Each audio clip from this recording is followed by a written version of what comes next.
Irmãos e irmãs, uma saudação fraterna a todos. Chegamos ao segundo domingo do tempo da Quaresma no ar, que celebramos neste dia 16 de março de 2014. Nós ouviremos a primeira leitura do livro do Gênesis, capítulo 12, versículos de 1 a 4a, que nos apresenta a vocação de Abraão, pai do povo de Deus. Recordemos que depois da aliança feita com Noé, o povo afastou-se de Deus. Recordemos ainda o evento de Babel. Mas Deus toma a iniciativa amorosa, gratuita, de uma reaproximação com esta humanidade. E faz isso através de um deles, através de Abraão, e exige dele o risco da fé, mas promete numerosa descendência, de modo que nela serão abençoadas todas as nações. E Abraão faz este ato de fé. Recordemos que ele viveu por volta do ano 1850 a.C.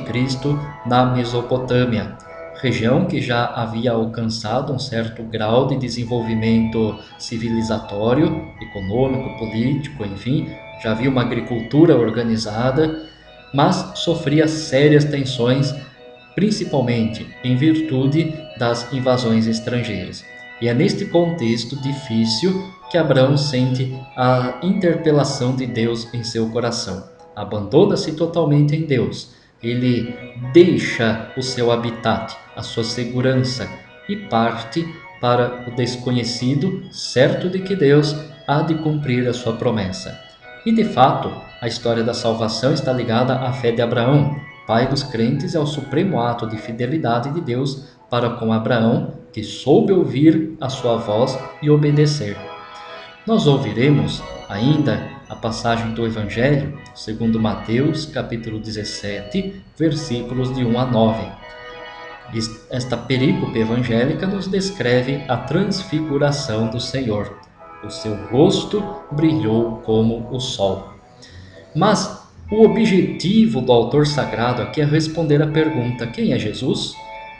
E ele faz isso utilizando-se de uma linguagem teológica, simbólica, portanto.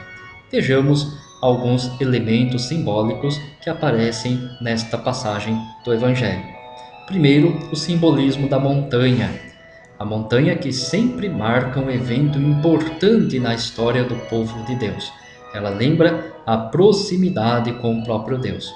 Lembremos que foi na montanha que Moisés, lá no Antigo Testamento, após 6 dias, acompanhado de seus 2 discípulos, envolvido por uma nuvem, tem a sua face transfigurada pela luz da glória que ele contempla. Foi quando ele recebeu a lei. E aqui o autor já começa a responder a pergunta: Jesus é o novo Moisés. Ele é aquele que dá ao povo. Lembremos que Jesus está acompanhado por 3 discípulos que representam este povo. Ele dá ao povo a nova lei, a revelação definitiva de Deus. Um outro elemento simbólico, irmãos e irmãs, que aparece aqui é o seu semblante resplandecente e as vestes luminosas.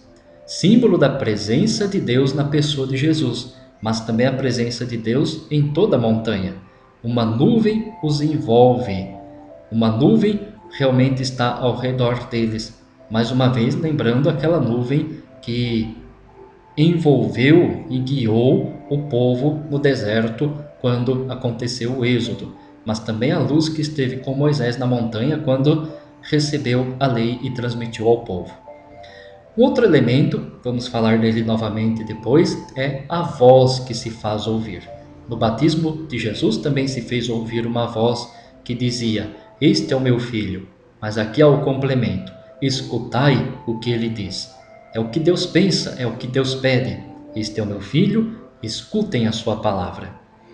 Um outro elemento simbólico nós encontramos nas figuras de Moisés e Elias, que respectivamente simbolizam a lei e os profetas, isto é, o Antigo Testamento, que convergem para a pessoa de Jesus, que orienta para Jesus e nele adquire sentido pleno. É a realização de tudo. Em Jesus está a realização da lei e dos profetas. Mas Pedro simbolizando aqui a comunidade dos discípulos, que ainda não compreende muito bem todos esses fatos, propõe a Jesus construir 3 tendas iguais, uma para Jesus, outra para Elias e outra para Moisés. Isto significa que eles não compreenderam ainda o que está acontecendo. Quem é Jesus? Mais uma vez, somos obrigados a recorrer àquela voz que se faz ouvir. Jesus Cristo é muito mais que a lei, ele é muito mais que os profetas. Ele dá pleno cumprimento à lei. Ele é o cumprimento daquilo que predisse os profetas, mas ele supera. Ele é o filho predileto de Deus e a ele se deve ouvir, e somente a ele é que se devem ouvir. Quando os discípulos levantam os olhos, não veem mais ninguém. Eles veem somente Jesus Cristo. Moisés, Elias não estão mais ali porque cumpriram a sua missão. Irmãos e irmãs, este tempo da Quaresma é um tempo por excelência em que devemos ouvir a voz de Deus. Os catecúmenos e nós, batizados, que já não somos mais catecúmenos, todos devemos ouvir a voz do Senhor, prestar atenção e realmente cumprir aquilo que o Senhor coloca diante de nossos olhos. É o que Jesus tem a nos dizer. Isto devemos ouvir. É a voz que deve orientar a nossa vida. Quais são as vozes que nós ouvimos? Quais são as vozes que nós seguimos? O próprio Pai aqui nos orienta.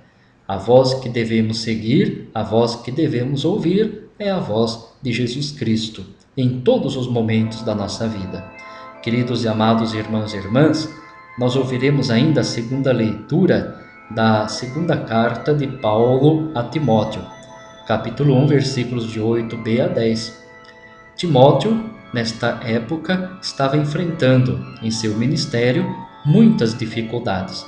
E Paulo, que já está na prisão, escreve para ele, como que consolando e incentivando Paulo a realmente permanecer fiel, a não desanimar, porque vale a pena e, sobretudo, devemos contar com a graça de Deus em Jesus Cristo.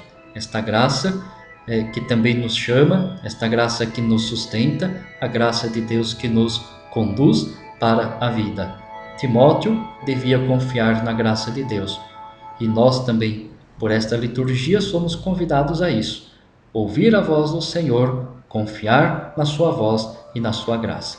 Queridos irmãos e irmãs, que a palavra de Deus oriente a nossa vida, ilumine o nosso caminhar.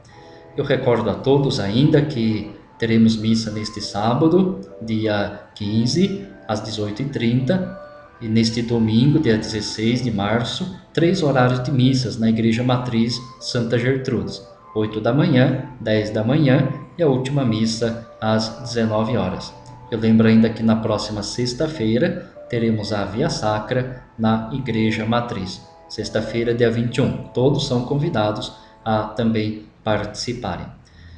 Queridos e amados irmãos e irmãs, internautas, a todos, sobre todos eu invoco a bênção de Deus, que desça sobre vós e convosco permaneça para sempre a bênção do Deus Todo-Amoroso, que é Pai e Filho e Espírito Santo. Fiquem todos em paz e que o Senhor vos acompanhe.